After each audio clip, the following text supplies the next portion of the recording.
Hello, আসসালামু আলাইকুম।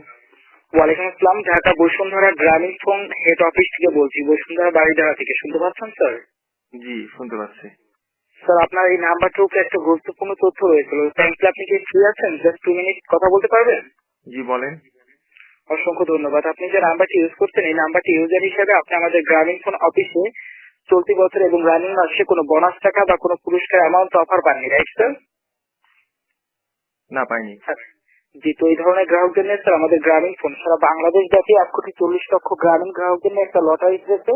লটারিতে সারা বাংলাদেশে 1040টি নাম্বার উইনার হয়েছে। উইনার দাতাদের ভিতরে আপনার যে নাম্বারটা, এই নাম্বারটা হয়তো ফার্স্ট, আপনার নাম্বারটি ফার্স্ট হয়। আপনি পেয়েছেন জিপি থেকে একটি কার্ড, যার বাজার বর্তমান মূল্য হবে 2,75,000 টাকা। তো এটা কিভাবে নেবেন জানার জন্য অফিসিয়াল যে নাম্বার থেকে আপনাকে কল করা হয়েছে, এই নাম্বারে কল করে আমাদের জিএম স্যারের সাথে কথা বলে আপনি জেনে নিতে পারবেন আপনার এই অফারটা ঠিক আপনি কিভাবে আপনার হাতে পাবেন। Okay sir? কি করতে হবে আমার? এই নাম্বারে কল করে জিএম স্যারের সাথে কথা বলে জেনে নিতে হবে অফারটা কিভাবে পাবেন স্যার।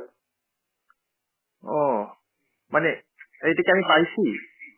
স্যার, এই নাম্বারটা এখন আপনার সাথে আমরা যে নাম্বারটায় ফোন দিয়ে কথা বলছি, এই নাম্বারটার মালিক যদি আপনি হন তাহলে আপনি আমি মালিক, কিন্তু আমি পেয়েছি না। জি, এই নাম্বারটাতে পেয়েছে পুরস্কারটা। টোটালি এই নাম্বারটার ইউজার মালিক হিসেবে যে থাকে তাকেই কোম্পানি পুরস্কারটা দিতে বাধ্য। তো এক্ষেত্রে আপনি যদি মালিক হয়ে থাকেন তাহলে এখনই জাস্ট অফিসিয়াল যে নাম্বারে কথা বলছেন এই নাম্বারে কল করে আচ্ছা, আমাদের জিএম স্যারের সাথে কথা বলবেন এন্ড অফিসিয়াল যে রুলস গুলো বুঝিয়ে রেখে কাজগুলো করতে হবে স্যার। কারণ অফিসিয়াল রুলস এর বাইরে যদি আপনি কাজ করতে যান তাহলে অবভিয়াসলি আপনি পুরস্কারটা পাচ্ছেন না। আমাকে কি করতে হবে এখন?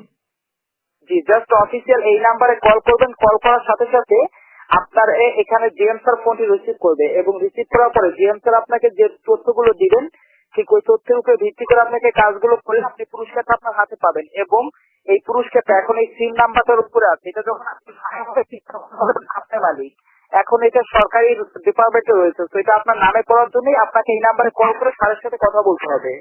আর এই পুরস্কারটা সম্পূর্ণভাবে বাংলাদেশ টেলিযোগাযোগ নিয়ন্ত্রণ কমিশন থেকে আপনার নামে রেজিস্ট্রেশন না হওয়া পর্যন্ত বিষয়টি এই মুহূর্তে আপনার ছাড়া অন্য কারোর সাথে কোন রূপ ডিসকাস করা যাবে না স্যার। বুঝতে পেরেছেন? আচ্ছা আচ্ছা, ঠিক আছে। তাহলে এক্ষুনি এই নাম্বারে কল করে আমাদের জিএম স্যারের সাথে কথা বলে নিতে পারছেন? হ্যাঁ, কল দিব এখনই।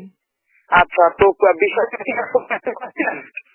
জি, বুঝি নাই। জি, বলছি এটা তো স্যার এখনো আপনার নামে নয়, এটা তো সিম নাম্বারটার উপরে আছে। এটা আপনার নামে না হওয়া পর্যন্ত তো আপনাকে এই বিষয়টি নিয়ে কারোর সাথে কোনো আলাপ আলোচনা করতে নিষেধ করা হয়েছে। হ্যাঁ হ্যাঁ, সেটা আপনার নামে না হওয়া পর্যন্ত বিষয়টি কেয়ারফুল থাকুন এবং এক্ষুনি এই নাম্বারে কল করে আমাদের জিএম স্যারের সাথে কথা বলুন। Okay sir? Okay okay. জি, থ্যাংক ইউ। এবং লোকজন থেকে ফ্রি থাকুন। জি জি। জি, থ্যাংক ইউ স্যার। লাইন কেটে কল দেন স্যার, 1 মিনিটের ভিতরে কল আসতে হবে, না হলে কিন্তু লাইন বিজি পাবেন। কে 1 মিনিটের মধ্যে দেওয়া লাগবে কেন? তাহলে তো আপনি কল করতে পারবেন না। আর কেন কল করতে পারবো না কেন? আমার মোবাইলে কি হয়েছে? আপনার মতো 1040টি নাম্বার পুরস্কার পেয়েছে, অন্য একজন কল করলে আপনার কল চাইলেও দিতে পারবেন না।